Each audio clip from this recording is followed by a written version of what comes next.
Moreen. And I'm Safi. And the reason why we're doing this project is to discover things about Omar's life experiences from a different culture. So first, would you be able to talk about your name? So what is your name, and where does this name come from? My name is Omar, but it's like pronounced Omar in Arabic. Names in like Arabic countries have a meaning. My name means age. There are a lot of forms of the word. One form is like age, but I think like my actual name meaning is like to like live long and age a lot. My dad's name also has a meaning. His name is Khalid, and I think it also means to like live long and prosper. You know, so all names have like a specific meaning to them. Cool. And what about your last name? My last name is Abdelfatah, but in Arabic it's like Abdelfatah, and there's a lot of names that like sound similar. There's like Abdullah. Okay, so Abdullah, Allah is God. Abd means like servant of God. And then God has like a lot of names. Like you can say like the Lord, God, all these things like in English. The same in Arabic.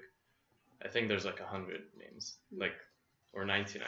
Yeah, there's like 99 names of God. And so you can just put Abd and one of these names. So that's like my last name, Abdelfatah.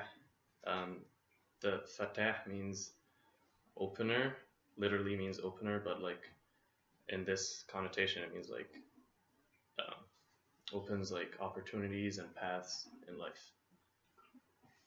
So is that how everybody's last name is like structured then, or most people? No. It's like a common way to have a last name, but your last name could be Omar. Okay. You know, because the way names are, you don't have last names. Okay. Like, I'm assuming Moreen is like. It's like a family name. Yeah. Yep. Yeah. We don't have that. It's my. Abdelfatah is like my great granddad's first name. Oh. So my like full name is Omar Khalid Islamuddin Ahmed Abdelfatah, and that's me, my dad, my granddad, my great granddad, my great granddad.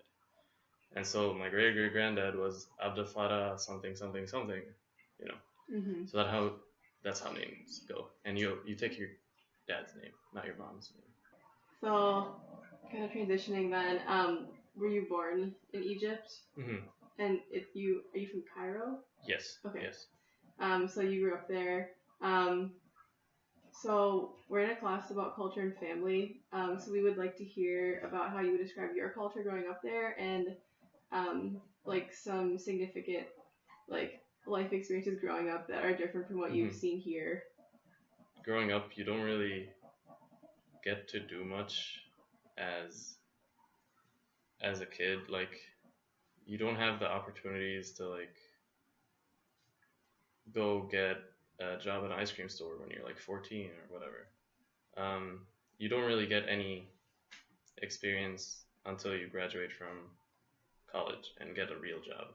So people at McDonald's are like 26 and 30s and stuff like that. You don't hire like young people. So that's a lot of like a big change. I feel like coming here, like a lot of people were already like somewhat independent because they like had things that they did on their own, whether it was work or, you know, doing their laundry. So that was something like in the culture, you're very dependent on your parents, because I'm not going to get a job until I graduate, which is like 22, 23. And so I have zero money. Like, I have nothing. Like, when I came here 2 years ago, I had nothing. Like, my parents are paying for my college. But now I'm like starting to work here. So like I'm making my own money. But at first I was their kid. Like, I wasn't like an entity on my own, you know what I'm saying? Yeah, so they would drive me everywhere. Like, I could get a cab and stuff, but I couldn't get a license till I was 18. So it was a lot that just I needed my parents to do this, I needed them to do that. And besides like the capability of being able to do things, you also had to like ask for permission in general. Yeah, the culture itself is revolved around your parents. Like they've lived longer than you, they know a lot more stuff, and then they're just gonna pass on all that knowledge. And I'm not saying like that they don't know more, like they obviously do, but I feel it's very closed-minded, where it's like listen to them, they will like guide you through everything. And so like I'd have to be like, hey, can I like go out today, even if it was like 5 in the afternoon, pretty early, and I'm coming back at like 8 in the evening. You know, you'd have to like they need to know everything about what was going on. That being said, though, like every household is different. Like even in the same culture, every household is like different. Cause like I know me and my sister, we only were allowed to stay over at our cousins and one like really close friend. Besides that, we couldn't like stay over at other places. And the explanation my dad gave me was like, I don't know, it's kind of weird. He's like, I don't want you to get mixed in with like different families' ideas and stuff. Like my cousins are just the same family, so we know how, you know, we're all raised the same way, so we're not gonna go there and find that they like do drugs or whatever, you know.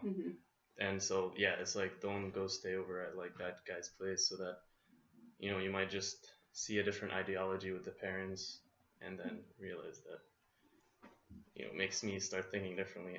It's very like culture is very revolved around like your parents and your family like has what they do and that's how they want you to be raised and like do that, so they don't want you mixing with other families that might like do things differently. Yeah, but other people had that more flexibility, I guess.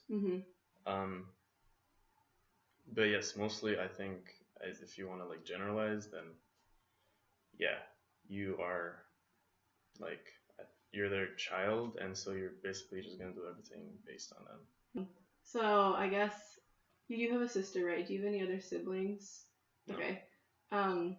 So I guess what was your like family like life growing up with a sister? And I don't know if you know too much about family life in the U.S., but have you like heard of anything or like noticed anything that was different with your family life growing up than you think maybe would be here? It's pretty crowded. There's a lot of like human per square mile or whatever like the ratio is called. And yeah, so there's like an actual law that you can't build a building that is shorter than like 4 or 5 stories, because they want apartment buildings to house more people. And so we lived in an apartment. Everyone lives in an apartment unless you're like super rich, and then you get further from the city, and then you can like build a house. We like lived in apartments. It's smaller. It's like this, I would say this size, but not rectangular, kind of a square. Okay. Also, kitchens are their own room. You don't have like kitchen is its own room. This was kind of weird when I came here. That like I'm right here in the living room and the kitchen is right there. A house experience itself, I don't really know much about like this culture here, but when I've like visited my friends and stayed over at their places for a bit, I could tell that there's something different. I like can't really like put a finger on it. Yeah. But I would say it might go back again to the more freedom that the kids have here growing up. So you can like just go to the kitchen and make yourself a sandwich, where I always was like, Mom, can you make me this sandwich? And she's like, sure. And she goes, makes a sandwich for me. And like I didn't make my own food till I came here, actually. Mhm. So that's something I noticed. Yeah, I guess everyone here, like, cause I stayed over at my girlfriend's place for a couple of weeks maybe, and what I recall from that is everyone is their own like being, Mhm. and then you like communicate with other people. You're like, oh, I'm gonna like do this. Do you want something? Or oh, you're like in my space, get out of my way, stuff like that. But whereas back then we were a family. So it's more like people function individually here, but Yes. work together if they need to as a unit. But in Egypt, it's like you are a family, you operate as a family unit. Okay. So then, have you noticed anything different about gender roles too between? Definitely. Yeah. Do you want to talk about that a little bit? Sure. Yeah. So my mom got a degree. She's a doctor, and she like works, but she doesn't like work a lot. I think she like works 3 days a week. But as growing up, she was our like she took care of us. She did everything, and my dad was always working. I remember earlier when I was like 7 or something. He works at an international company, so he would travel a lot. He would go to like Switzerland, France, stuff like that, for like a week or more. And he would just be the guy who works, gets money, comes back. He usually gets chocolate. It was pretty cool. But my mom was always the one who would wake us up. Yeah, we never set alarms. She would always wake us up, make us breakfast, lunch, dinner, everything. Takes care of us, does the laundry, does the dishes, cooks.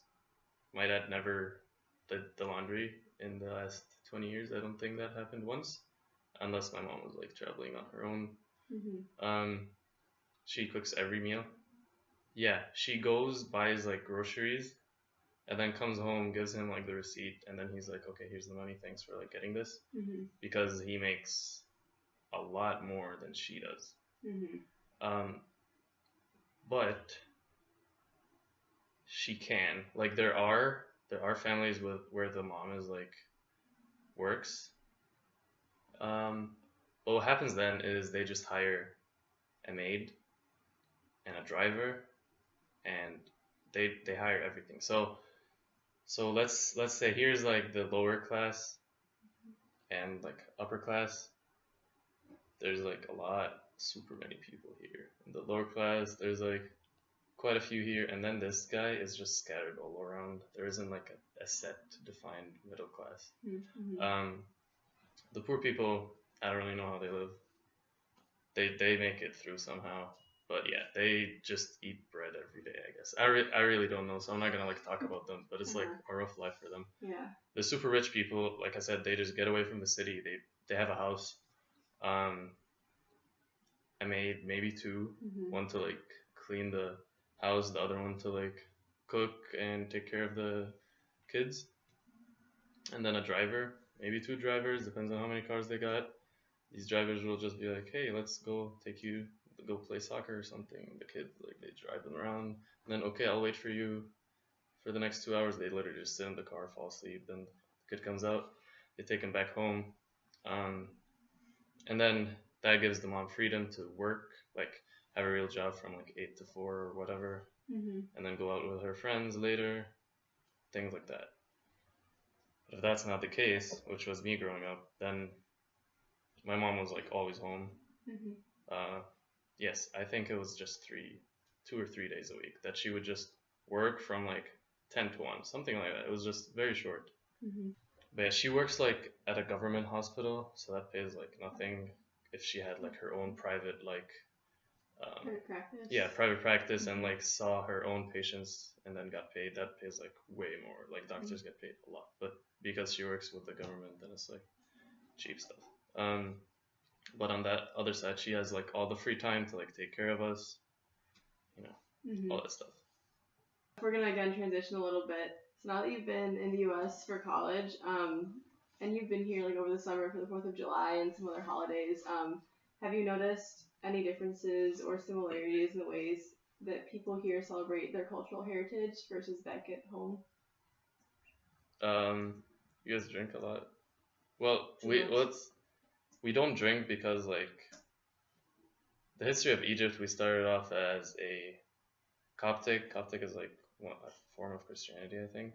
Mm-hmm. But yeah, because that's where Miriam was born, and Jesus spent a lot of time there. So it was a Coptic country. It was like, and then Islam started somewhere, and then it spread. It tried to go up to Europe, and it went down to Northern Africa. Didn't really succeed in Europe. It came to Northern Africa, and everything became like Islamic, Ottoman Empire and stuff like that. Anyways, and from there, like, we don't like drink, we don't like do anything before we get married. You don't smoke, you don't, all the like religious stuff.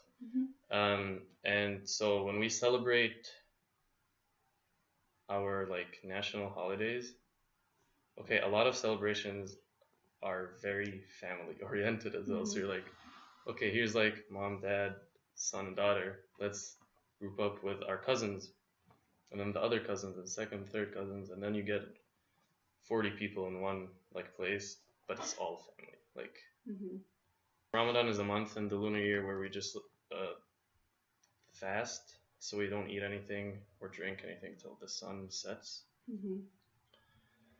That you will probably spend 80% of it with family. Like, oh, today we're gonna break our fasting at our grandma's, the next day at our uncle's place, and then the others would be with friends.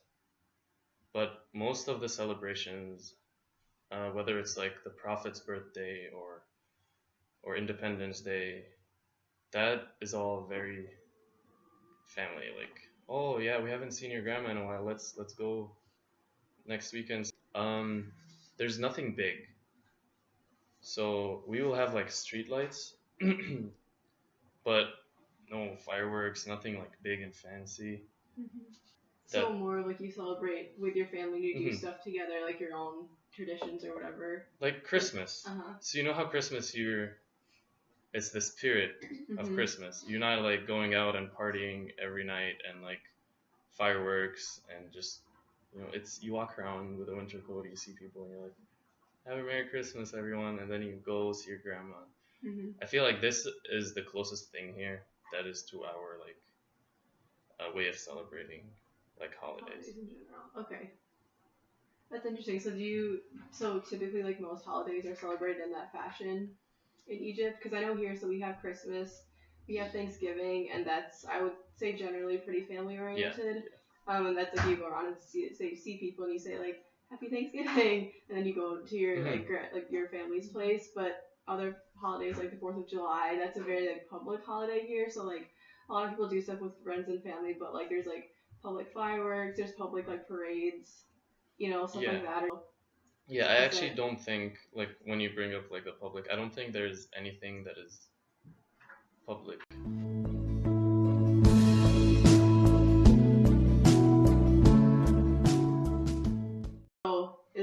So like, can you talk a little bit about like your initial experiences here? They said it was gonna be cold, but it doesn't really tell you how cold that cold is. Like throwing the trash in the bin, having recycling, having all these small stuff that matter. Like, I feel like the difference between a first world country and a third world country, besides like economy and stuff, is just the way of living life. Just like the small things that you think like don't matter, but they all add up that make this better picture overall. I expected difference. There was difference. I expected freedom. Holy moly, there was a lot of freedom. I could do whatever I want. Like, obviously I wouldn't go around like slapping the first person I saw, but like I could not go to class. I could not feed myself. And my mom wouldn't be like, you haven't eaten in the last 2 hours. Here's something to eat. I could not shower for a month, and my mom would not tell me, you need to take a shower. That actually would happen. Like, she'd be like, it's been a week. You need to go shower. Things like that. Like, the personal difference of like me being independent from me being super dependent on like my parents, that was like huge. So that was all personal. Now, like the country's differences, like walking on the sidewalk, dude, that is so weird. Waiting for a light to tell me when I can cross and when I can't cross. Much more regulated here. Yeah, bikes. Bikes. Bike lanes. Wow, I had my bike, but I would drive in the middle of the street. Like, so nice to have your own lane. Water. Oh my word. I go to a restaurant and I'm like, can I have like grilled chicken with whatever? And then they give me water. I'm like, what? Because you don't drink from the tap. It's like polluted, so you have to order like bottled water. And I was like, water, yes, water. And so that was like super fun. Yeah, it's small things like that. It's like that just makes it. It was like super weird at first, and I was like amused at everything. I'm like, oh, water. Oh, there's a water fountain. Wow, that's crazy. Because if that was out in the middle of the street, people would either just break it or like, I don't know, just kill it somehow. It's just sabotaging everything. People don't care about anyone else. That like makes me think about like how people think about their society. So here you're like, no matter how horrible your job is, like if you're at an assembly line and just putting a cap on, like you're impacting something. You know that someone is buying this. You know that you are somewhat important. And so you're like, okay, I'm making money. I'm helping people. It's important for this company. It's important for the country. It's making an impact. That does not happen in Egypt. So they just like don't think of how that will impact others, whether it's on a small scale or on a big scale. Like throwing the trash on the ground. They don't think of how that's gonna make the street look horrible. Or changing your lane without having a blinker.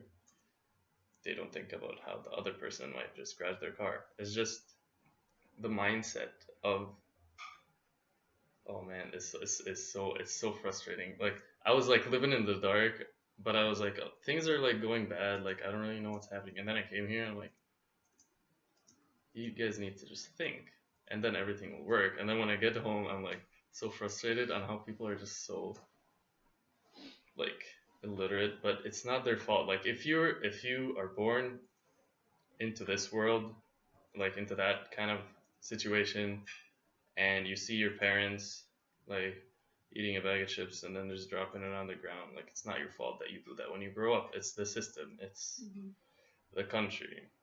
If you stayed in Egypt, how would, like, to go to university, how do you think your life would be different? Or, like, how would your life trajectory be different? Oh, that's important. You stay living, you like live with your parents till you get married. Okay. Yeah. So my sister still lives with my parents. She's 4 years older, so she's 24. You stay there through college, through working at a job. She's engaged, but she's not married, so she lives with them. And then you find a place, and then you get married and live in that place. You have to find a place first, then I get married. How my life is gonna plan out. I would probably go to the American university. It's pretty similar, like education system, where it's like choose a major, choose a track. You can pick whichever class you want as long as you like fulfill the requirements, graduate on time. In terms of like getting a job or just like things like after college, how would that be different? There are internships. But again, that's me being in like, if we're again looking at the classes, I would say somewhere in the upper of the scatter. Like I would get these opportunities because my sister went to the university, so she knows a lot of people, so then she can just refer me. If I'm the smartest, most brilliant person and I don't know anyone, there's no way. No matter how many like things I can prove to them that I'm good, no one will take you. Like the dumbest guy can have the best job just because his father like owns the place. So me, I would like, yes, get an internship. I probably go work with my dad. it's while I'm still in college, like over the summer or whatever, so that would give me experience. I would graduate. All that, I'm still living with my parents. They would still be doing the same thing, cooking, laundry. My mom would still take care of everything. I would not be as like developed or independent as I am right now. Mm-hmm. Graduate and then look for a job. No pressure to find a job. Mm-hmm. I can stay at home Mm-hmm. as long as I want. If I get a job, no pressure to get married or do anything. Just stay at home as long as I want. Like, it's just kind of dull. Yeah. Mm-hmm. Yes, like I can like get a job. I can get married like when I'm pretty young, like 23, 24, whatever. But it's not like something it's not like a goal. Like I don't know, I just Mm-hmm. don't see a goal right now if I'm like putting myself in that position. Mm-hmm. But like here I'm like I don't need to like land that internship next summer. I need to like get a job so I can have a place on my own, because like right now I'm not gonna live in the same apartment on campus in the like 3 years from now. Like I want to like do this, do that, move on, and then like start a family, have a real job, and like I have like certain goals that I'm working towards. But I feel like if I'm back home and I'm still living with my parents, I could get a dumb job and just settle. I could get like average paycheck and just stay with my parents and be like, oh, can I get like extra money? And they will give me extra money. Mm-hmm. Because right now, they have nothing to do. Once my sister gets married, like that's it, they're done. Like they're still gonna pay me like for my next 2 years in college, but they have nothing to do. So if I was there, they would still be taking care of me. Because that's how like the cycle works. I'm young, I go to school, so I can go to college, so I can get a job, so I can pay for my kids, so that they can go to school, go to college, get a job, so they can pay for their kids, and so on and so forth. Mm-hmm. There's not a real taste or excitement. Mm-hmm. Yeah. Mm-hmm. So then what happens usually when your kids grow up, they start the cycle over for their own families? What happens then? What do they typically do? That like makes me think of my grandpa. He used to like he kept working till, because he was a lawyer, so you don't really need to be young to be a lawyer. Mm-hmm. He was still working till like he died at the age of, I don't know, 81 or something. I don't really know how old he was. And he would always spend his money either just like getting us chocolate gifts or going out with his wife. He was so fond of technology, and I think that's why like I'm into computer science, because he would always buy like the next Mac or like the first iPhone. Like he bought the first iPhone, and I was like so exciting, and then he showed me all these things. Yeah, he would always like buy me stuff. Mm-hmm. Yeah, when you're done taking care of your kids, you become a grandparent. So you just take care of your grandkids, kind yeah, of? You become a grandparent, and then this is your job to cook when there's like a big, like my grandma used to cook a lot, and she taught my mom like a lot of dishes. There you go. Teach your daughter how to cook, because my sister knows like very few things right now. I'm sure once she gets married, my mom will go over to their place a lot and then just teach her stuff. Pass that experience. Yeah, you just pass that experience. I think you will get more freedom to do what you want, but you're not gonna move to a different like state and have the retirement plan. Like you still need to be there. Like we would visit my grandparents once a week or once every other week. Like it's family. You have to visit them. They're family, you know. So it's still like that family orientation. Yeah. Thank you so much, Omar, again for talking to us about this. Thank you, Omar. Thank you. It was fun. I liked it.